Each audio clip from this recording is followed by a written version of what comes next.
जय हिंद दोस्तों, स्वागत है आप सभी का आपके अपने प्यारे सी YouTube channel BSR learning point में। दोस्तों, जैसा कि आप लोग जानते हैं कि हम आपके लिए लगातार नए नए कंटेंट लेकर के आते रहते हैं बोर्ड एग्ज़ाम 2023 से रिलेटेड।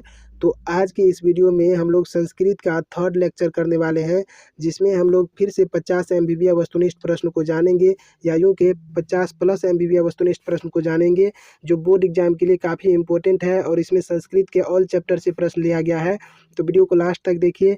फर्स्ट पार्ट और सेकेंड पार्ट दोनों मिलाकर हमने 70 प्रश्न आपको दे दिया था और दोस्तोों बता दिया था। और देखिए, हम लोग उससे आगे प्रश्न को देखने वाले हैं।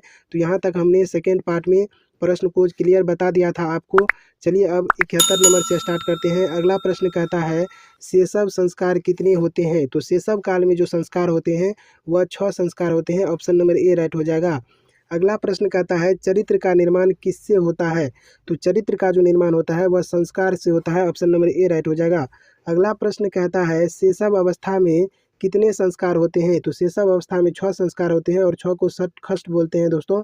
तो यहाँ पर डी ऑप्शन सही हो जाएगा। अगला प्रश्न कहता है, जन्म पूर्व संस्कार कितने हैं? तो जन्म से पूर्व जो है 3 संस्कार होते हैं। तो ऑप्शन नंबर डी राइट हो जाएगा, 3। ठीक है। अगला प्रश्न कहता है, संस्कारों को कितने भागों में बांटा गया है? तो संस्कारों को जो है मुख्य रूप से 5 भागों में बांटा गया है। ऑप्शन नंबर सी राइट हो जाएगा। अगला प्रश्न कहता है, मनुष्य गृहस्थ जीवन में कब प्रवेश करता है? तो मनुष्य गृहस्थ जीवन में तब प्रवेश करता है जब उनका विवाह हो जाता है, यानी कि विवाह संस्कार के साथ ही गृहस्थ जीवन में प्रवेश कर जाता है। अगला प्रश्न कहता है, प्राचीन काल में शिष्य को क्या कहते थे? तो प्राचीन काल में शिष्य को ब्रह्मचारी कहते थे। ऑप्शन नंबर बी राइट हो जाएगा। अगला प्रश्न कहता है, विवाह संस्कार के अंतर्गत क्या नहीं आता है? तो विवाह संस्कार के अंतर्गत गोदान नहीं आता है। ऑप्शन नंबर ए राइट हो जाएगा। अगला प्रश्न कहता है, कन्यादान किस संस्कार में होता है? तो कन्यादान जो है यह होता है विवाह संस्कार में। ऑप्शन नंबर डी राइट हो जाएगा। अगला प्रश्न कहता है, नामांकन किस संस्कार के अंतर्गत आता है? तो नामांकन जो है यह आता है शैशव संस्कार के अंतर्गत। तो ऑप्शन नंबर जो है सी राइट हो जाएगा। अगला प्रश्न कहता है, सिंदूरदान जो है किस संस्कार के अंतर्गत आता है? तो सिंदूरदान आता है विवाह संस्कार के अंतर्गत। ऑप्शन नंबर सी राइट हो जाएगा। अगला प्रश्न कहता है, गृहस्थ के कितने संस्कार हैं? तो गृहस्थ जीवन के जो है कुल 1 संस्कार है, विवाह संस्कार। ठीक है। ऑप्शन नंबर ए राइट हो जाएगा। अगला प्रश्न कहता है, शिक्षा संबंधी कितने संस्कार हैं? तो शिक्षा संबंधी 5 संस्कार है। ऑप्शन नंबर सी राइट हो जाएगा। अगला प्रश्न कहता है, मरने के बाद कितने संस्कार हैं? तो मरने के बाद 1 संस्कार होता है, अंत्येष्टि संस्कार। अगला प्रश्न कहता है, रूप की रक्षा किससे होती है? तो रूप की जो रक्षा होती है वह होती है मृज्या से। ठीक है। और इसमें बता दें कि सत्य से धर्म की रक्षा होती है दोस्तों, और योग से विद्या की रक्षा होती है। ठीक है। योग से विद्या की, मृज्या से रूप की, और कुल की रक्षा होती है वृत्ति से। ठीक है। तो ऑप्शन नंबर जो है सो यहाँ पर कहता है, रूप की रक्षा किससे होती है? तो मृज्या से होती है। ठीक है। अगला प्रश्न कहता है, अपनी उन्नति चाहने वाले लोगों को कितने दोष का त्याग कर देना चाहिए? तो 6 दोषों का त्याग कर देना चाहिए। आप श्लोक पढ़े होंगे नीति श्लोका पाठ में। षड दोषाः पुरुषेणो हात्वया भूतिम निश्चिता नंदरा तंद्रा भयम क्रोधा आलस्य दीर्घसूत्रता, यानी कि अपनी उन्नति चाहने वाले लोगों को 6 दोषों का त्याग कर देना चाहिए। निंद्रा, तंद्रा, भय, क्रोध, आलस्य और दीर्घ शत्रुता। तो चलिए नेक्स्ट क्वेश्चन की ओर बढ़ते हैं। अगला प्रश्न कहता है, बिना बुलाए कौन आ जाता है? तो बिना बुलाए जो है मूर्ख आदमी आ जाता है। ऑप्शन नंबर सी राइट हो जाएगा। अगला प्रश्न कहता है, धर्म से किसकी रक्षा होती है? तो धर्म से जो है सत्य की रक्षा होती है, या नहीं तो सत्य से धर्म की रक्षा होती है।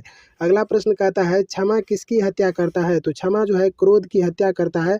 ऑप्शन नंबर डी राइट हो जाएगा। अगला प्रश्न कहता है, काम, क्रोध और लोभ किसके द्वार है? तो काम, क्रोध और लोभ जो है यह है दोस्तों नरक के द्वार। ठीक है। ऑप्शन नंबर बी राइट हो जाएगा। अगला प्रश्न कहता है, प्रश्नोत्तर रूप में कौन ग्रंथ है? तो प्रश्नोत्तर रूप में जो है विदुर नीति है, जिसको नीति श्लोका भी बोलते हैं।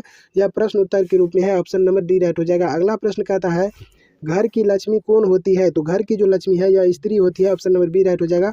अगला प्रश्न कहता है, कौन ऐसा धन है जो जिससे संतुष्टि मिलती है?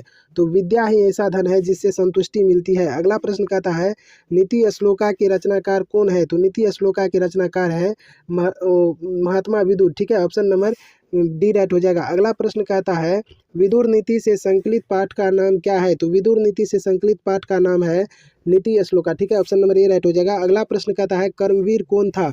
तो कर्मवीर राम परवेश राम था। ऑप्शन नंबर ए राइट हो जाएगा। अगला प्रश्न कहता है, भिखन टोला गाँव कहाँ स्थित है? तो भिखन टोला जो है यह बिहार बिहार में स्थित है। ऑप्शन नंबर डी राइट हो जाएगा। अगला प्रश्न कहता है लक्ष्मी किसका वर्णन करती है? तो लक्ष्मी जो है ये वर्णन करती है उद्योगी पुरुष का, जो अपने काम में निरंतर काम करते रहता है, उसका वर्णन करती है। अगला प्रश्न कहता है भिखन टोला देखने कौन आए थे? तो शिक्षक आए थे, ठीक है। ऑप्शन नंबर ए राइट हो जाएगा। अगला प्रश्न है कर्मवीर कौन है? तो कर्मवीर जो है दोस्तों यह राम परवेश राम है। ऑप्शन नंबर ए राइट हो जाएगा। अगला प्रश्न कहता है कर्मवीर कहाँ का रहने वाला था? तो कर्मवीर जो है भिखन टोला का रहने वाला था। ऑप्शन नंबर ए राइट हो जाएगा। अगला प्रश्न कहता है दलित पुरुष का नाम क्या था? तो दलित पुरुष का नाम था दोस्तों राम परवेश राम, ठीक है। ऑप्शन नंबर ए राइट हो जाएगा। अगला प्रश्न कहता है शिक्षक ने किसे पढ़ाना आरंभ किया? तो शिक्षक ने राम परवेश राम को पढ़ाना आरंभ किया। ऑप्शन नंबर डी राइट हो जाएगा। अगला प्रश्न कहता है स्वामी दयानंद कौन थे? तो स्वामी दयानंद समाज सुधारक थे। ऑप्शन नंबर बी राइट हो जाएगा। अगला प्रश्न कहता है स्वामी दयानंद के बचपन का नाम क्या था? तो स्वामी दयानंद के बचपन का नाम था मूल शंकर, ठीक है। ऑप्शन नंबर सी राइट हो जाएगा।